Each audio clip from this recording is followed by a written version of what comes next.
Hey, good morning. It is day one of our Facebook mini course, and I'm Michaela. That's Crystal, and we're so excited that you guys are here. And we hope that this week you'll find some great tips and tricks and valuable information so that you can start feeling confident about going into your birth process. That's right. So today we're evaluating your priorities. And the way we do that is you simply ask yourself questions like, where do I want to give birth? How do I want to give birth? What are some of those things? And maybe you haven't really thought about that yet. And so we're going to help walk you through that. So what are some of the things? Natural versus medical. Your environment. So where do you want to give birth? Michaela, you take that one.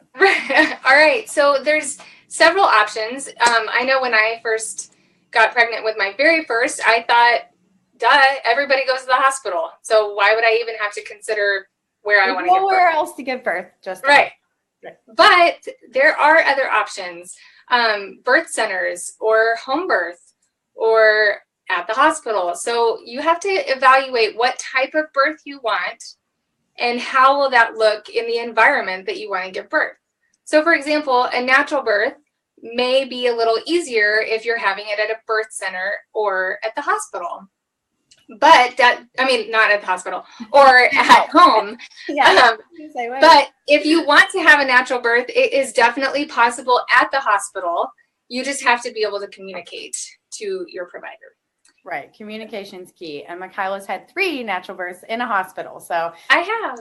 She's done great and she's super passionate about that aspect. And I've had a home birth, so we've been there, we've done that. Exactly. And of course, everybody's top priority seems to be happy, healthy mommy, healthy baby. And, that is absolutely our end goal. How do we get there? So you want to evaluate, if you are choosing to have, let's say, a medicated birth, what does that look like? How are you still going to reach your goal without having too many interventions? Right. The spiral of interventions is what we want to avoid. So even if you want to medically manage labor, there's ways to do it without kind of going down this, the path, I guess, as we like to say. So we're really excited because you guys are joining us today, and this is the first day of our mini course. And we have someone special with us today who's also going to share some tips and tricks for the 4th trimester, which I know it's kind of hard to think about right now, but you're going to want to know how to sleep and how to have babies sleep well too.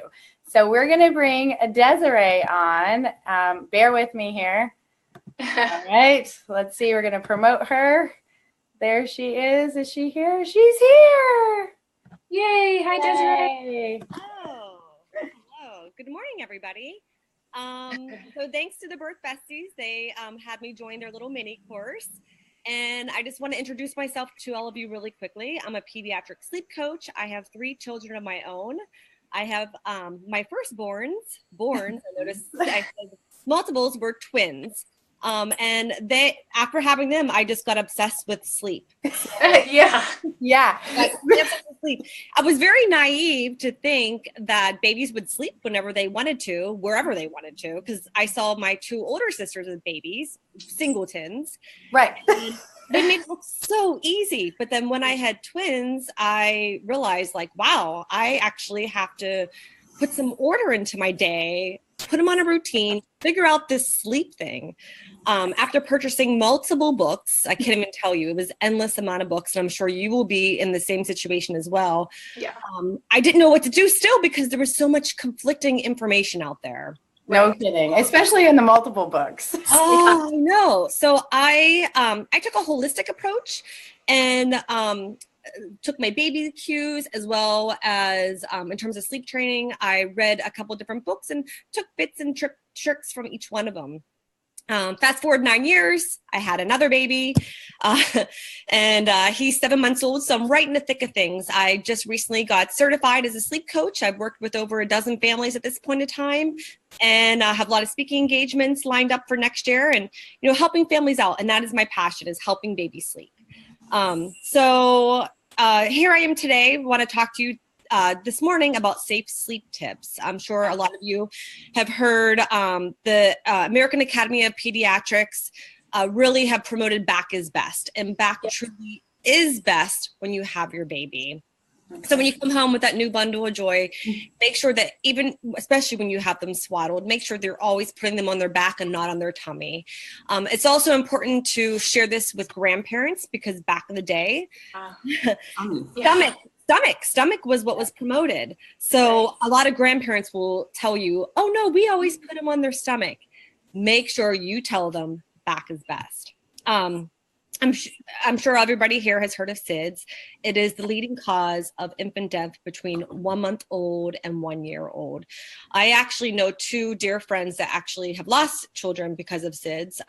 So it hit home. It's hit home to me, very personal. The months that SIDS hit most is between 1 month old and 4 months old. So you're not out of the clear at 4 months old. A dear friend of mine's baby passed away at 6 months last year during a nap, actually.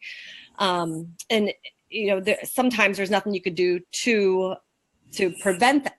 There's things you could do to prevent it, but sometimes things do happen. But there's many things you could do to prevent, and that's what I want to tell you about. So in your baby's crib or sleeping space, and your sleeping space should be separate than the parent sleeping space. I know co-sleeping is a big thing, but the American Academy of Pediatrics does not recommend co-sleeping unless you have a separate space that attaches to the bed. Yeah. The reason why is because you could roll over on the baby. There's lots of things that can happen. So make sure there's no bumpers, no toys, no pillows, no blankets. It needs to be a firm surface. All you want is that fitted crib sheet on that crib. So not the pretty bumpers that everybody gets around the crib that they go crazy about for months. And they'll promote them and say they're breathable and they're this and they're that, but it's so easy for your baby to get caught in them or get something going on. So bare bed, back is best. So that's 2 points right there. Third point is the temperature of the room. 68 to 72 degrees is what's recommended. You do not want the room to be too warm. That's something that you want to avoid. I actually have one with my 7-month-old. Some of the monitors on the market actually have temperature gauges on them, which is super helpful because this summer in Seattle was one of the hottest that I remember. Right. And, we joked around and called my husband the fan man. We didn't have air conditioning. So he kept on regulating the temperature in the house to make sure the baby had a very comfortable sleeping space. The adults and the 9-year-olds did not, but the baby. But the baby was good. Yeah. That matters.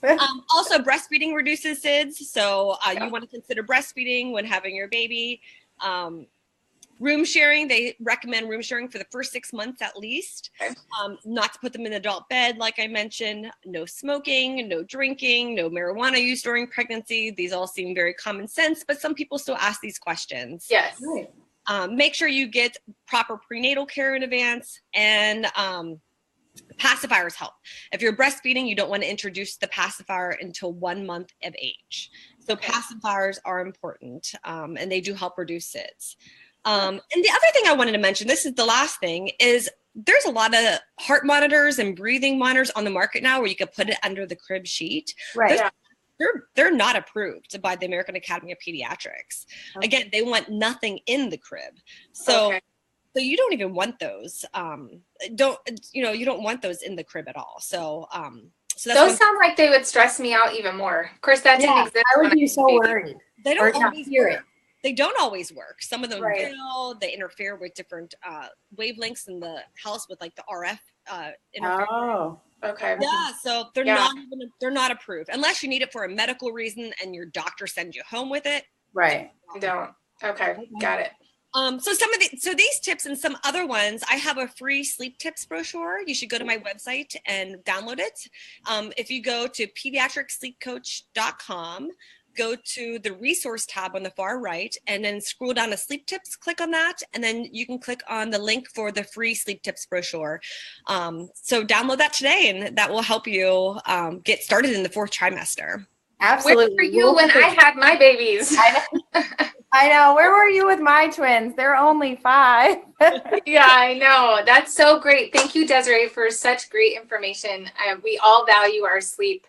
And I know that's one of the hardest things to think about when you're having a baby because all you think about is the lack of sleep that you're going to get. You're not focusing on how to sleep. It's more like, how do I get a nap here and there? Yes. And then tomorrow I want to join you guys too because I'm going to give people actually sleep tips. So not just but give them some tips to maybe get some of the extra snooze. Awesome. That's another reason to join us tomorrow, everyone. Desiree will be back on, and you get your name put in the giveaway for the kangaroo design, and that helps with the skin. So yay. All right, so we have some questions that were posted. We have such great students in our mini course who have already commented about their priorities. So A+. Samantha, you say that you want to have a healthy baby. That's running true for everyone. Yes. You want to be able to nurse like you did your first, and you want to stay positive throughout the delivery. That's really encouraging that you're already thinking about how your mindset's going to be for your delivery. So you've got some great things as your top priority, and your fears, let's talk about them. So she's a little worried because she has an 18-month-old and how she's going to be able to bond with her second. Have you been there? Anybody on the second child? Yep. And so we'll cover that. And then my older baby will feel neglected. She's worried if that will happen. And if she'll be strong enough to get, that I won't be strong enough to not get the epidural. I did with my first, but I really want to do a natural birth. Okay. Those are such great fears, to tackle at this point. So the fact that you can identify your fears, I think, is the first step to gaining confidence and being able to walk into your next birth experience empowered. So let's eliminate those fears by talking them out.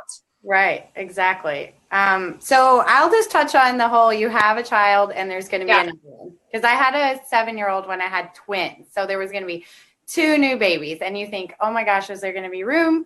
And I promise there's room for everybody, and you will love everyone equal amounts. And your older children, if you can just empower them to take part, they feel super special. And even at 18 months, they can get wipes, or they can bring mommy a glass of water, and just really focus on that and employ some grandparents or friends to spoil the older one.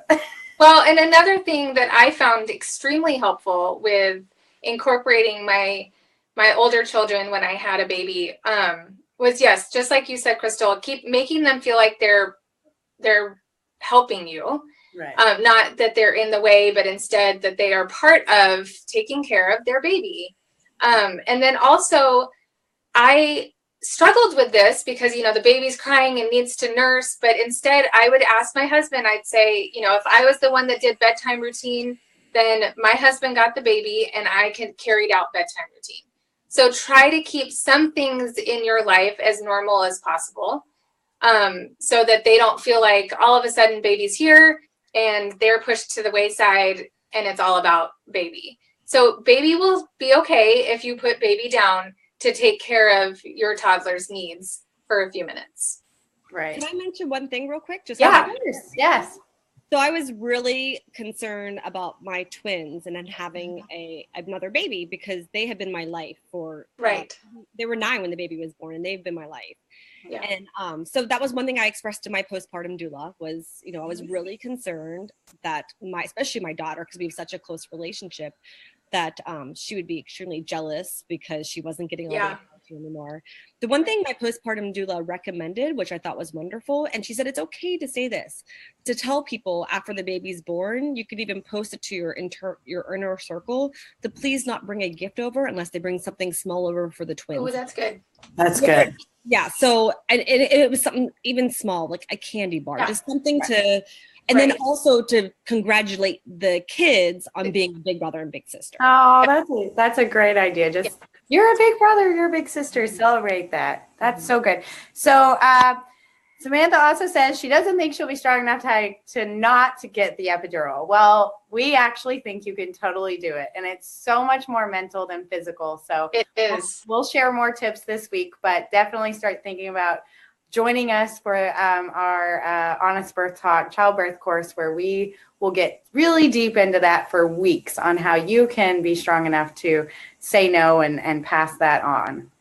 Well, and can I say one thing? If your desire is to have a natural childbirth, then education is key. And also, like Crystal said, preparing your mind and your body for that experience. So eliminating those negative thoughts and replacing them with positive will lead you down that path. So again, when we talk about evaluating your priorities, where you give birth and who you choose as a provider are two of those essential priorities. You need to pick a provider that is going to help you achieve that goal, as opposed to hinder you by throwing out different interventions. Comments like, you're going to want the drugs. Like, if your Exactly. doctor says that, they're probably not on the same page as you. And later this week, we talk about how to choose your provider. Exactly. So you want to jump on that. Okay, let's get through Mary. Mary wants to have a healthy baby. She wants to have as much of a natural birth as possible.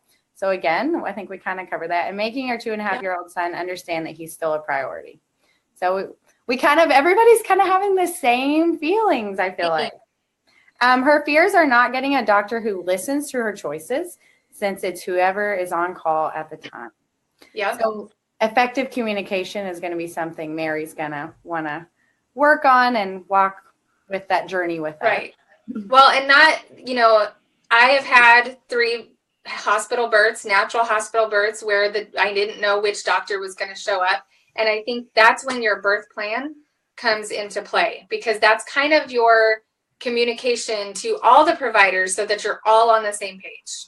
And it's very important to also see each of the providers during your prenatal visits, so that you can start establishing a relationship with them. Okay, and Mary's other fears are that she won't have someone to watch her son when she's in labor, while in labor, and him being in the room. So support is obviously something that we all need, and I think that I bet, Mary, we can find someone. I would agree with you. Can do, even if you have to post it on a community page, like, I need some help, and start now maybe. All right, and not being able to cope with having a new baby and a toddler at home with her all day when everyone leaves. So I think it just always comes down to, don't be afraid to ask for help, because people want to help. Sometimes they just don't know how, or they don't want to step on your toes. Right. So asking and putting it out there. And I know as a woman, it is so difficult to admit that you can't do it all and that you need help. But trust me, we're all in the same boat, and we need that. And there's a community, and that's what we want to provide, is a community for you guys, so that you can ask for help. And our goal is to have multiple communities all over, so that when you ask for help, there's someone just down the road, hopefully. Exactly. All right. And finally, Whitney, she commented as well. She wants a healthy baby. She wants to keep herself healthy during pregnancy. Ooh, that's a good great. one. That's really good. Lowers your risk of any sort of interventions, and being in control of how I'd like to deliver at the hospital. So again, a sturdy birth plan and a foundation in what you really want and what your desires are. Her fears are being able to adjust to 3 kids. So I think we all have 3 or more here. We do. So we can definitely help with that. And then let's see. She is nursing complications. That may have been something she's experienced before, and not having family close by to help. I wonder, is Whitney military? We got to know people here. Yes, she is. The nursing complications, it doesn't matter how many kids you have, it still can be a difficult task, but there is some great support online as well as in person that we can get you resources for that, Whitney. So you're not on your own. You don't have to figure it out on your own. No, there's always someone. I nurse twins, so I have a lot of tips and tricks, and Michaela's nursed 3 different children. So Desiree, were you a nursing mom? My last, yes. Okay, see, we got you covered. Lots of tips and tricks. All right, so, and then family close by, hopefully we can find some support and help. The military is pretty good at, if you look hard, there's probably someone who will help you. But exactly. All right, well, that was day 1. It's in the book. Good job, you guys. You did your homework. You showed up. We're so excited. Yeah. And I guess my time's up because toddlers are knocking on the doors. Awesome. Don't forget, you guys can continue to post questions below, and we will try to do our best to answer them as they come in. Yay, and we'll see you tomorrow. All right. Bye. Thanks, Desiree. Bye. Thanks, Desiree.